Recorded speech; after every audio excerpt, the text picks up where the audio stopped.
Breaking news చూస్తున్నాం. ఇటు అమెరికాకి బిగ్ షాక్. యుద్ధంలోకి ఇటు నార్త్ కొరియా ఎంటర్ అవుతుందా? ఇటు భద్రతా అధికారులతో ఇటు అధ్యక్షుడు కిమ్ జాంగ్ ఉన్ ఎమర్జెన్సీ మీటింగ్ని నెలకొల్పాడు. ఇటు ఇరాన్కు సపోర్టుగా ప్రత్యక్ష యుద్ధంలోకి ఉత్తర కొరియా నార్త్ కొరియా దిగబోతుంది. ఇటు ప్రపంచ దేశాలన్నిటి కలవరపరుస్తున్న ఇటు కిమ్ న్యూక్లియర్ పరీక్షలు. ఇటు అమెరికా అలాగే ఇటు సౌత్ కొరియా, ఇటు అమెరికా మరియు సౌత్ కొరియా ఒక నావల్ ఎక్సర్సైజెస్ చేస్తున్న సమయంలో దానికి సమాధానంగా ఇటు న్యూక్లియర్ టెస్టులను చేస్తుంది నార్త్ కొరియా. 12 న్యూక్లియర్ మిసైల్స్ని లాంచ్ చేసి టెస్ట్ చేశాడు కిమ్. ఇటు 420 కిలోమీటర్ల దూరంలో ఉన్న టార్గెట్లను సైతం చాలా ప్రిసైజ్గా అచీవ్ చేసి బూడిద చేయడంలో ఈ న్యూక్లియర్ లాంచర్స్ స్పెషాలిటీ అంటూ ఇటు అమెరికా పైన ఇటు కిమ్ చెప్పుకొచ్చాడు. అలాగే ఇటు అమెరికా పైన తీవ్ర ఆగ్రహంతో కిమ్ ఉన్నట్టు ఇటు కిమ్ శత్రువైన సౌత్ కొరియాతో అమెరికా స్నేహాన్ని ఇటు మొన్ననే ఇటు సౌత్ కొరియాలో అమెరికా ఒక జాయింట్ డ్రిల్ ఆపరేషన్ చేపట్టింది. ఇటు ఇరాన్ అలాగే రష్యాలతో కలిసి బలమైన కూటమిగా ఏర్పడే ప్లాన్లో ఇటు నార్త్ కొరియా ఉన్నట్టు తెలుస్తుంది. ట్రంప్కు జలకివ్వడానికి ఇదే కరెక్ట్ టైం అని భావిస్తున్నాడు కిమ్. ఇటు కిమ్ దిగితే మూడో ప్రపంచ యుద్ధమే అంటున్నారు ఇటు అంతర్జాతీయ వర్గాలు, ఇటు డిఫెన్స్ అనలిస్టులు అలాగే జియో పొలిటికల్ అనలిస్టులు చాలా క్లియర్గా ఇటు కిమ్ గనక యుద్ధంలో పాల్గొంటే ఇది మూడో ప్రపంచ యుద్ధంగా మారబోతుంది అంటూ చెప్పుకొచ్చే ప్రయత్నం చేస్తున్నారు. ఒక్కసారి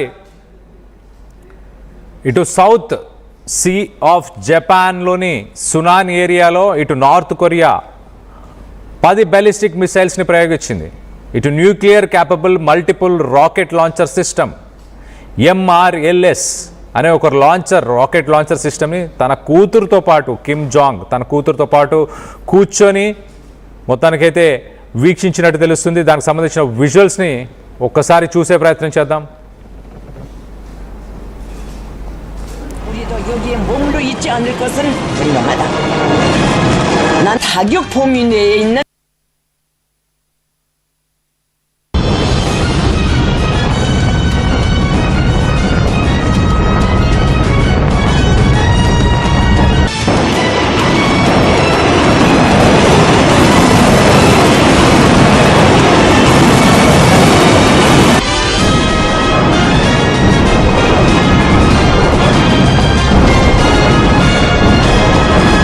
하며 자기의 집초적인 파괴력과 군사적 가치를 다시 한번 증명했습니다. రైట్, మనం చూస్తున్నాం కదా అవే మల్టిపుల్ రాకెట్ లాంచర్ సిస్టమ్స్.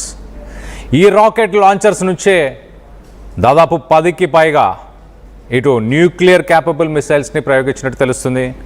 ఇటు టైమింగ్ ఒకసారి మనం చూస్తే కనుక ఒక పక్కన ఇటు అమెరికా ఇరాన్తో బిజీగా ఉన్న సమయంలో మొత్తానికైతే ఇటు అమెరికా ఇరాన్ అలాగే ఇజ్రాయెల్కి సంబంధించిన ఈ వార్కి సంబంధించి బిజీగా ఉన్న సమయంలో ఇటు కిమ్ జాంగ్ ఉన్ చాలా క్లియర్గా ఇటు nuclear capable naval and land సిస్టమ్స్ని ప్రయోగిస్తున్నాడు. ఇటు అమెరికా కొంత డిస్ట్రాక్ట్ అయ్యి ఇటు ఇరాన్లో ఉన్న టైంలో ఇటు కిమ్ జాంగ్ ఇలాంటి ఒక స్టెప్ తీసుకోవడానికి గల కారణం ఏంటి? నార్త్ కొరియా ఫారెన్ మినిస్టర్ చాలా క్లియర్గా ఒక స్టేట్మెంట్ని రిలీజ్ చేశారు. అమెరికా ఇజ్రాయెల్ ఇరాన్ మీద ఏదైతే దాడులు చేస్తుందో వాటన్నిటినీ ఇల్లీగల్ యాక్ట్స్ ఆఫ్ అగ్రెషన్, అలాగే ఇటు యునైటెడ్ స్టేట్స్ని ఒక rogue nature of United states అంటూ అలాగే ఇల్లీగల్ యాక్ట్స్ ఆఫ్ అగ్రెషన్ అంటూ చెప్పుకొచ్చే ప్రయత్నం చేశారు. అలాగే ప్యోంగ్యాంగ్ చాలా క్లియర్గా ఇరాన్కి సంబంధించిన కొత్త సుప్రీం లీడర్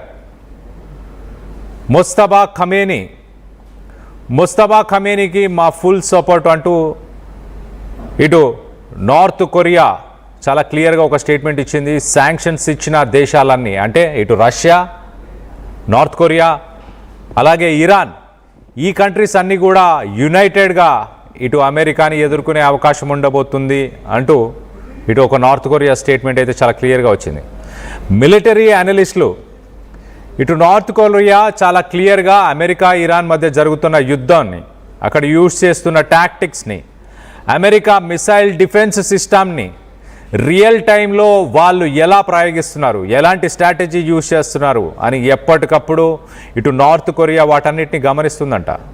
ఆ టాక్టిక్స్ అన్నిటినీ అలాగే వాళ్ళు వాడుతున్న ఆ వెపన్స్ అన్నిటినీ కూడా అనలైజ్ చేస్తుందంట. అట్ ద సేమ్ టైం ఇటు సౌత్ కొరియా పరిసర ప్రాంతాల్లో అమెరికాకు సంబంధించిన థర్డ్ బ్యాటరీస్ అలాగే Patriot missile system, air defence system, ఈ డిఫెన్స్ సిస్టమ్ వీటన్నిటిని కూడా అనలైజ్ చేస్తుందంట. రానున్న రోజుల్లో గల్ఫ్ యుద్ధంలో ఇటు గల్ఫ్ దేశాల మధ్య జరుగుతున్న యుద్ధం, ఇటు ఇరాన్, ఇజ్రాయెల్, అమెరికా మధ్య జరుగుతున్న యుద్ధంలో మరి కిమ్ జాంగ్ ఇటు నార్త్ కొరియా వాటిలో ఇన్వాల్వ్ అవ్వబోతుందా? ఇటు నేవల్ న్యూక్లియర్ ఆర్మమెంట్ మనం క్లియర్గా చూస్తున్నాం. ఆ లాంచర్స్ అన్నీ కూడా ఒక naval nuclear armament. At the same time America North కొరియాని ఒక న్యూక్లియర్ పవర్గా గుర్తించాలి ఖచ్చితంగా ఫ్యూచర్లో అనేది ఇటు నార్త్ కొరియా స్టేట్మెంట్. అలాగే నార్త్ కొరియా ఇప్పుడు ప్రస్తుతానికి అమెరికా స్ట్రెంగ్స్ ఏంటి, వీక్నెస్లు ఏంటి, వాళ్ళ నేవీ షిప్స్ క్యాపబిలిటీస్ ఏంటి, వాళ్ళ మిసైల్స్ క్యాపబిలిటీస్ ఏంటి, ఫ్యూచర్లో నార్త్ కొరియా మీదకి అమెరికా దండయాత్రకి ఒకవేళ యుద్ధానికి వస్తే కనుక ఎలా ఎదుర్కోవాలి. ఇప్పుడు ఇరాన్లో ఉన్న సుప్రీం లీడర్ మొస్తఫా ఖమేనీకి ఫుల్ సపోర్ట్ అంటూ చెప్పుకొచ్చే ప్రయత్నం చేస్తున్నారు. అలాగే శాంక్షన్స్ ఉన్న దేశాలన్నీ కూడా అంటే రష్యా, ఇటు నార్త్ కొరియా, అలాగే ఇరాన్, ఈ దేశాలన్నీ కూడా ఒకటిగా ముందుకు వెళ్ళాలి అంటూ ఇటు కిమ్ జాంగ్ చెప్పుకొస్తున్నాడు. సో ప్రస్తుతానికి ఇటు న్యూక్లియర్ మిసైల్స్ని ప్రయోగిస్తుంది. ఇటు కిమ్ జాంగ్ బిజీగా ఉన్న ఇటు అమెరికా బిజీగా ఉన్న టైంలో కిమ్ జాంగ్ న్యూక్లియర్ మిసైల్స్ని ప్రయోగించడానికి గల కారణాలు ఏంటి? అమెరికాని ఎంగేజ్ చేయబోతున్నారా?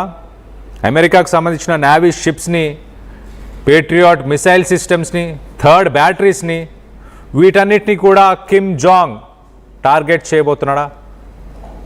రానున్న రోజుల్లో ఏం జరగబోతుంది? ఇటు అమెరికా ఏ దేశాలపైన అయితే శాంక్షన్స్ని విధించిందో, ఇటు నార్త్ కొరియా, రష్యా, అలాగే ఇరాన్, ఈ దేశాలన్నీ కూడా ఇటు అమెరికాకి వ్యతిరేకంగా పోరాడాలా? ఈ మూడు దేశాలు కలిసి యుద్ధం చేయాలా